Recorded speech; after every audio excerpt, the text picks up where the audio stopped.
Hi there, I'm Janine. Welcome to my channel. Thank you so much for watching. And this is Friday Sews for Friday, December 22nd, 2023.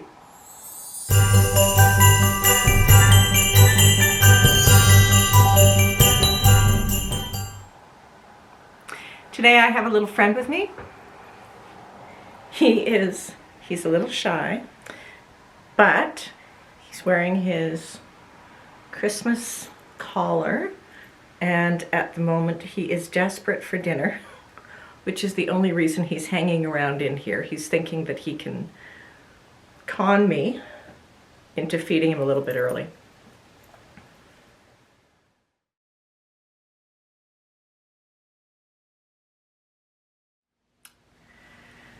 There was not a great deal of sewing that went on this week.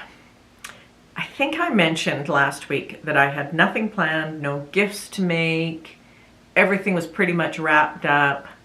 Well, I changed my mind.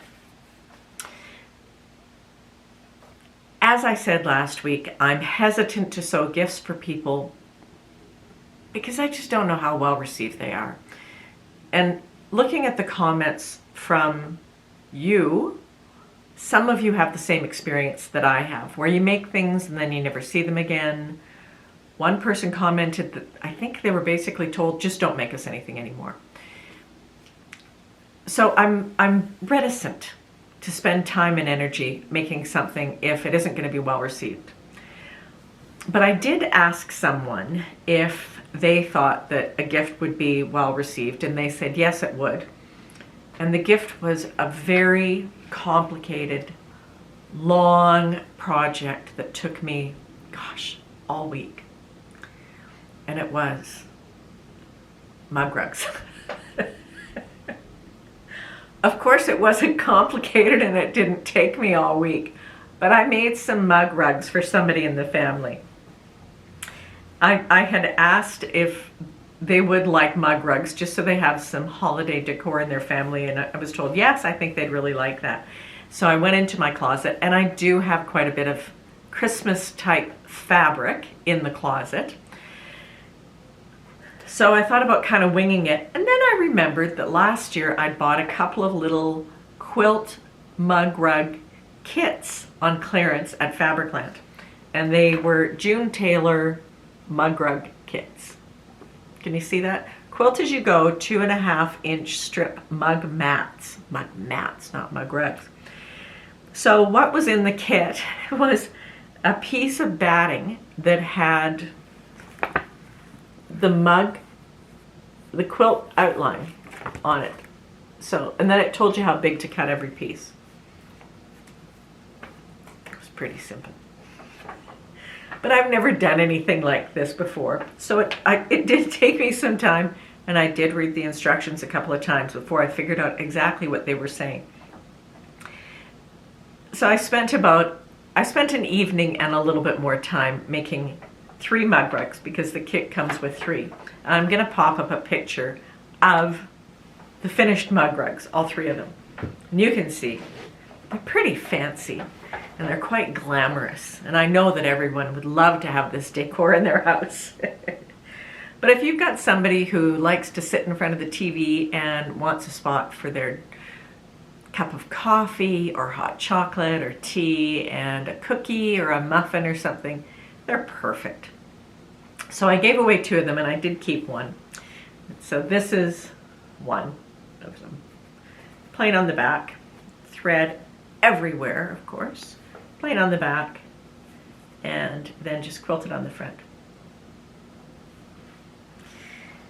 So I bought 2 of these kits. I used one, and I've got the other one. It's kind of emboldened me now, and I do believe that I will be making more of these because I have Valentine's fabric and Easter fabric and spring fabric and autumn fabric. So these will be staples, even if it's just in our house. So that was my one tiny bit of sewing this week.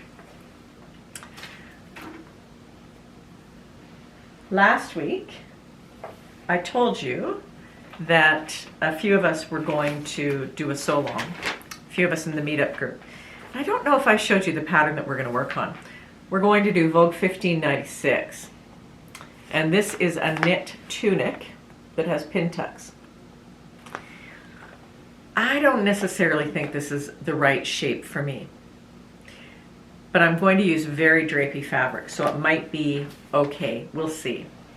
I already had the fabric in my stash, and I've been carrying it around for about 6 years, so it's time to use it or give it up. And I'd rather use it than give it away. This is a viscose knit that I bought from Elliot Berman. It probably was in 2016 or 17. So 2016 is almost 8 years ago now. Here it is. It's a border print. Polka dots on the top and hearts on the bottom. Super drapey, very lightweight. I have 3 yards of this. The pattern calls for 2 1/8. So I've got plenty of fabric for this, and we'll just see. I think it's lightweight enough that I'm going to need to wear a camisole or something under it. Gosh, it's really kind of sheer. But this is the next thing I'm going to be working on. Last week, I told you I was going to bake some cookies. I bought these cookie cutters in the spring. I had seen them advertised in Sew News magazine. I purchased a sewing machine and a spool of thread cookie cutter. Got them in the mail very quickly, and the sewing machine only looked like a sewing machine if you piped the icing in the shape of the sewing machine. I'm not faulting the cookie cutter designer at all. It's just my own ignorance of these things. But I wanted to learn how to make these. I've wanted to learn how to decorate cookies and cake for a long time. It's one of those things that just interests me. And I decided to make some cookies and take them to the meetup last Sunday. I made basic sugar cookies and cut out a bunch of sewing machines and spools of thread, and of course Christmas things, candy canes, Santa's boots, stars, holly, and Christmas trees. I needed royal icing to decorate these. And I have every decorating thing known to man that I've purchased over the years. You know, the piping kits and all of that stuff, and all the different nozzles. What are they called? The little, anyway, the shapes for piping, different shapes. I looked at recipes for royal icing, and I did not have meringue powder or a bunch of eggs. I didn't really feel like buying them, frankly, or wasting a bunch of egg yolks. Then I discovered that the local bakery, which has been around forever, sells royal icing. You could just buy it in a piping bag. So I bought royal icing from there, white, green, and red, and piped around the outside of the shapes, and then I actually made the icing that was used to fill in the color. I found a simple recipe for that. Icing sugar, light corn syrup, and milk. And then I used food coloring. So I decorated all the cookies and took them to the meeting. And I think people knew what they were. They knew what the spool of threads were. And I think they went over okay. It was really very fun. And I want to try this again. The spool of thread in particular was fun because you could do it with just piped icing, or you could flood it and add piped icing on top. It was a very enjoyable way to spend an evening making those cookies. And yes, I also made nuts and bolts. I was surprised how many people had not heard of nuts and bolts. Chex Mix in the States. And I put my recipe in last week's Friday Sews description box. They're quite yummy. I made 2 batches, gave away some, and I put a whole bunch in the freezer. I hope somebody in the house doesn't discover them in the freezer. When I was a kid, my mom used to always freeze them, and I would find them, and she'd go down one March, where are all the nuts and bolts? And I'd eaten all of them. So those are the things that kept me pretty busy this week instead of sewing. I am wearing one of my Christmas tops today. This is the Cashmerette Harrison. I made this 2 years ago at Christmas. And this is a Liberty Tana cotton lawn that I purchased at Out of Hand here in Calgary. This is a Christmas fabric because it's got the stars and kind of, I don't know, it looks like Christmas to me. I think it is supposed to be a Christmas fabric. But it is something that I've worn at various times in the year because it's not overtly Christmas.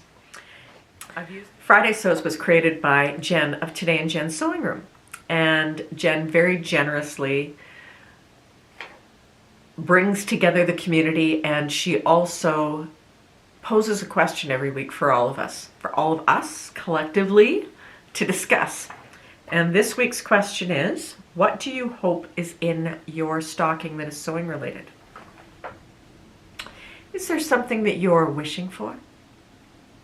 Are you hoping for a package of needles or some thread? Or maybe something big under the tree?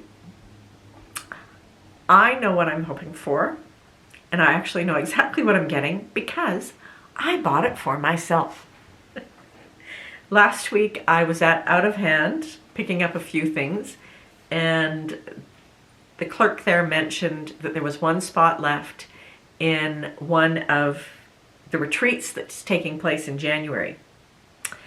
It's a 3-day sewing retreat with Ron Collins. And Ron is a Vogue pattern designer. He designs menswear. I attended one of his classes a year ago in, I think, November. And the focus for that one was alterations and measurements. But this is 3 days. You take whatever project you want. If you want help with fitting, you take muslins or completed garments. If there's a project you're not sure about and you want to get started on, you just take it. 3 days of sewing. I'm going to be spending a fair bit of time over the next couple of weeks trying to decide what I want to take.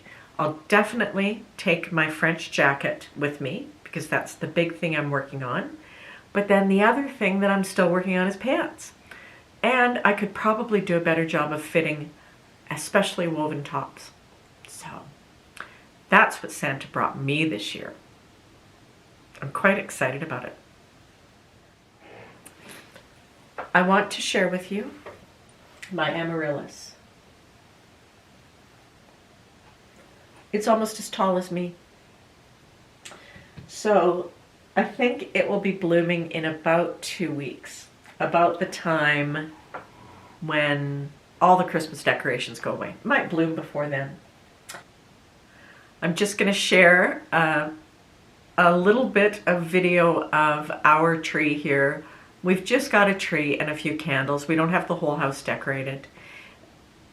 Just enough light for these darkest of winter days to make things feel warm and a little bit festive. I will not be recording Friday Sews next Friday, so I'll be back January 5th. I'll be announcing the winner of the giveaway that day, and I'll tell you what I worked on over the holidays. I'm very grateful for all of you for watching, and this has just been a really joyous part of my year, 2023. Between connecting with people online here on YouTube and on Instagram and the meetup and Frocktails, it's been a fabulous year. In January, the beginning of January, I'm going to kind of do a year in review, more for myself than anyone else, and I might wind up doing part of it in my blog because I haven't been writing in the blog much. And then I'm also going to be thinking really seriously about what I want to accomplish in 2024. And I'm going to put together a little sewing goal worksheet, which is something, if it works out, I'm going to share it as a PDF in the January video. But again, thank you very much for watching. I hope however you're celebrating over the next week or two, that you have a joyous and peaceful time and you're doing what you want to do and just taking care of yourself. I'll see you in 2024. Take care.